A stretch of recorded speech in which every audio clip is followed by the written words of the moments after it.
So we have some brand new news from Final Fantasy 15 director Hajime Tabata. He says his dream Final Fantasy game would give players complete freedom and comments on loot boxes. So I thought I'd cover this story casually between games of Dissidia NT. I am so sorry I haven't posted my usual amount of videos. I've just been enjoying this damn beta so much. So it talks about in 2018 there'll be some story for Final Fantasy 15 for both PS4, Xbox and the PC users, and we know that is going to be the season pass. But where it gets juicy is Tabata was asked in the official Xbox magazine, where he dived into several different topics, starting with loot boxes. Now, I don't know why the loot box conversation has come up. I don't know why, if that's a Dissidia NT thing. That, of course, does have loot boxes. But, I mean, they're not really loot boxes in the predatory kind of sense, in the sense that there's nothing locked behind paywalls. None of it is pay to win. It's all achievable. Yes, it is on RNG, but every single item is available at some point. But he says, I don't have anything against them. However, I do think that loot box creators need to be careful not to jeopardise their relationship with players. Now, of course, I follow Square Enix the most, but I expect every developer, every game company, publisher are being asked this question right now. And of course, this is EA. Without a doubt, this is EA's doing. They've thrown the whole microtransactions window, shadow, cloud, whatever it is, under a bus, and I think every developer's having to watch their arse, and indeed getting questioned about it. But when asked what he would do if given unlimited power to create his dream Final Fantasy game, Tabata gave a surprising answer. This is why I wanted to do this article. He says, I would separate from the developers. Now, I mean, before we even go any further, when I read that, I thought, yeah, that confirms, and I might not be correct in this, I'm only just assuming, but the way that makes it sound to me and what I interpret that as, is I think we know that Tabata wasn't happy with 15. I think we know that as a director, he was limited, he was capped, he had a shit show to take over, he had to push the game to a market that Square Enix very much forced him into. I think we heard stories about this, and Tabata's always kept it on the low. You know, Nomura in the past, he don't give no fucks. If he's not happy, he'll come out, he'll bitch, he'll moan. I mean, not bitching about it, but he's a bit more open when something dislikes him, whereas Tabata, it's usually tiny little interviews where he says he would have liked to have done this different, or, you know, Square Enix made him do this, or they had to do that, or they had to push it by that. And I think this is one of those things.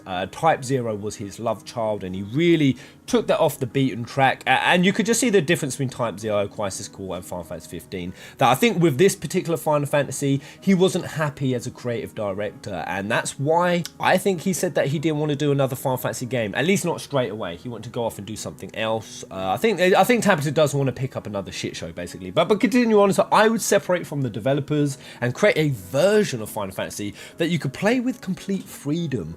You would never know what happened next, but each and every player would be able to enjoy it how they pleased. Now, as much as I love Tabata, and I read a quote like that and I go, yeah, that sounds good. That is creating another version of Final Fantasy. That, in my personal opinion, isn't a Final Fantasy, because that kind of freedom and that kind of multiple options to divert down paths and different styles of gameplay and have different events happen. Now, Final Fantasy has had an element of freedom, but by and large, every player has almost the same experience. Almost the same experience. The variation just kind of comes from, you know, going off the beaten track, finding optional content, and obviously configuring your characters the way you want. But this sounds like it's a whole different, like the entire story arcs, you know, it goes down different routes. And I don't know, maybe he's even thinking about some sort of like goddamn Fable system where, depending on how you interact, changes and how your characters level or the personalities, you know, any kind of shit like that. And to me, I like that. I like games like those, but it's not Final Fantasy. So I feel like, as much as I love Tabata, and I think he's done a fantastic job with 15. You know, there's a lot of love, there's a lot of hate for Tabata out there. He's like Marmite, he's like FF13. You'll either love him or hate him.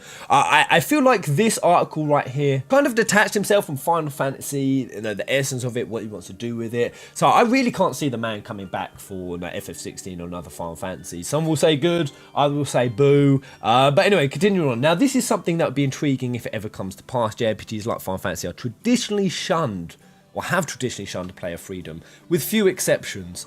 Now, I know some people disagree with that, but I think by and large it's true compared to what some games are delivering in terms of freedom to make your choices and your selections. I think we might have seen that in a bit in episode Ignis, that multiple choice thing. It's clearly something Tabata likes, but a shitload of fans went, I don't like that. I don't like multiple endings. I don't like that not being that relationship not being exact. Example of what I can think of or what I'm expressing it is imagine FF7 where the Aerith and Tifa and Yuffie, or I shouldn't say Yuffie, that's kind of weird. She's an underage girl, but I mean we could still date her for fuck's sake. But it's like Aerith and Tifa. Imagine if that story had changed, where that dating mechanic had actually changed the ending into where the Cloud got with Aerith or Tifa. For example, obviously if Aerith didn't die. Cloud drowned her.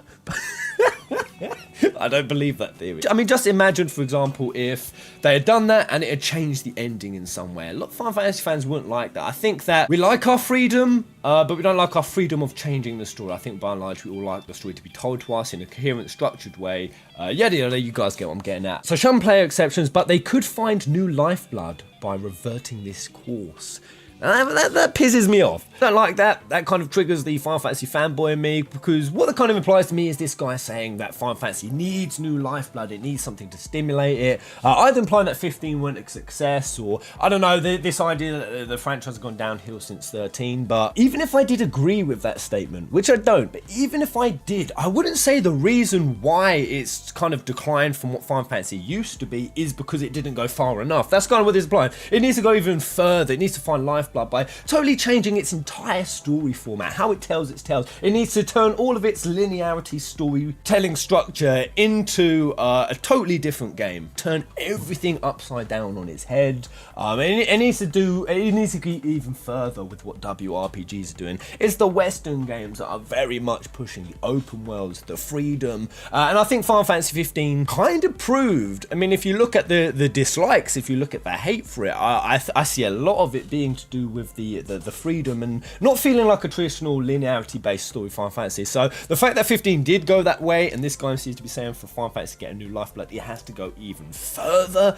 from detaching itself from its core, its essence, what makes it a JRPG. I don't agree with that at all. But so Final Fantasy 15's game director also talked about Pitioss ruins from the game and its uniqueness. Now, for anyone who has followed this channel, you all know that Pitioss has been quite a topic, and I've done a lot of theories on it, and one of those was the ancient civilization of Solheim. And in this video, which came from Perona77, who did the whole Pitioss Eos series, the one that supposedly got debunked, although I will once again say before I go into this, the whole debunking came from one article writer who gave his interpretation of the Pitioss story, and it wasn't exactly as how I knew it. Like how he written the article and interpreted was completely different, to the point where even when I read it, I go, no, that's not the story. So when Tabata came out and said, no, it didn't really happen that way, a lot of people thought, oh no, the whole Pitioss thing and how Pitioss has a real connection to this story. I was kind of saying, I think it still does. I don't think that debunk word. People said, oh Pez, you just don't want to accept your theories thing. Pitioss was just a fun dungeon. It didn't mean anything.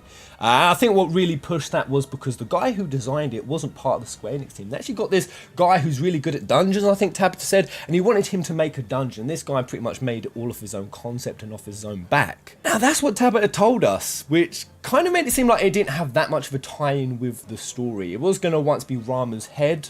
Apparently, I still can't work that out. Rama's head was going to be Pitioss or some crazy shit like that. But they scrapped that idea and they gave over to this guy who came up with all the imagery and sort of the layout of Pitioss. But alas, it looks like there is some validity in it all still, because my Ancient Solheim video, it linked all of the architecture, all of the old stuff, the Steyliff Grove. I showed the catacombs on that, how that was like the Magitech, how that linked to the imagery of Eos's wing, reflecting onto that tower. Kind of one that looks like the Tower of Babylon, and how that was basically Solheim trying to achieve immortality, necromancy. That's why we go down there. There's like this big water chamber. I think that's supposed to be as creepy as it sounds, like a womb, a birthing canal. And Eos's magic, the door magic, was what was bringing new life, aka the crystal. So it required a link between Pitioss and all of this different ancient Solheim architecture, and alas, here we are.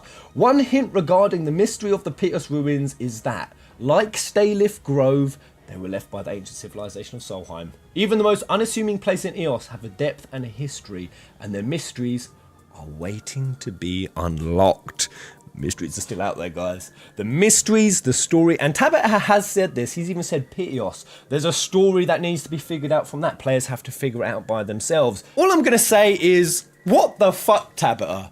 How are we supposed to work it out? If the mysteries are waiting to be unlocked, I have had tons, I mean 10s, 20s of theory crafters. I have not seen anyone on the internet with any kind of explanation about any of this except for what we had here on FF Peasants and Perona 77s. Now, not to say we got it all correctly, but we are the only ones who've been following this trail. I mean, I shouldn't say that. Maybe some people haven't read it and they've got some ideas. I definitely encourage you guys to share that in the comment section because I want to figure out this fucking mystery. No one knows. And it's kind of frustrating because I don't know whether it's just Tabata because they're saving this for a later date. I don't know if it's because that they rejigged their story, so they kind of wasn't planning to tell the rest of it. But there's a bit of an issue when a huge part of this FF15's backlore story, because this is what I come into Final Fantasies for, and hence why I've been theory crafting, is every Final Fantasy, it had a backlore, it had a history, and there was always some really juicy, crazy, out there shit. And it's kind of, and that's what's been feeling like it's missing from 15. It didn't seem like any of the summons or the history of this game really got explored in great depth. And it's been so much the case that there's a lot of people who don't think there's any. There isn't, you're trying to read into things where there is nothing. They're just buildings. It's just, now there's no meaning to it. But to see Tabata say this, it means there is, but you made it so unobvious. You made it so unobvious, Square, that even someone like myself and Perona and other YouTubers and people on social media, and we've literally had thousands of people commenting on theories and come up with their ideas, and I've never seen anyone come up with virtually anything that doesn't have some sort of plot hole in it. So when that happens, all that tells me is you haven't made it obvious enough. You've made it so obscure. You've hidden it in so many layers of obscurity and ridiculousness that no one even knows. Oh my god, the dogs are back. Dogos are back. That no one even knows what the hell's going on. So at least there is something there. I can't wait to hear what it is. I hope Tabata goes into it. So finishing off, the staff in charge of this were incredibly passionate about including this dungeon as a part of the end contents. Having consistency throughout world is a great thing, but I wanted players to be able to enjoy a dungeon made with that much passion, even if it was at the price of losing that consistency.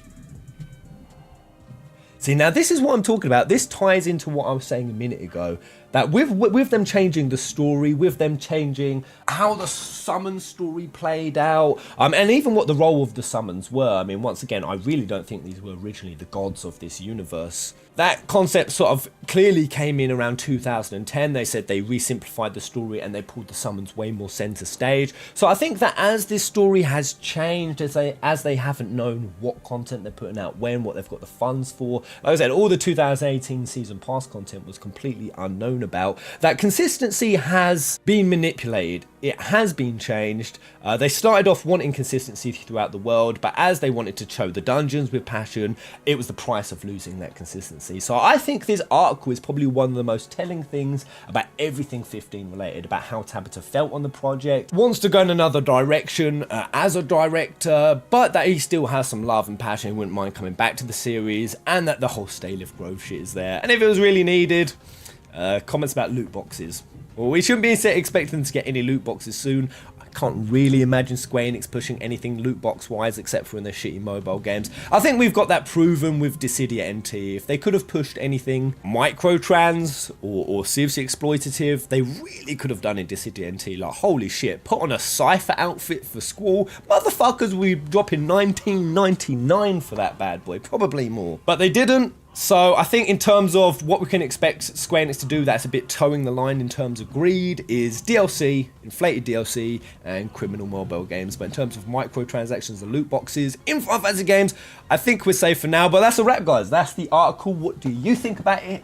Let me know in the comment section below, and I'll see you on the next video. God damn, can you hear these dogs running around upstairs? Holy shit. Come on.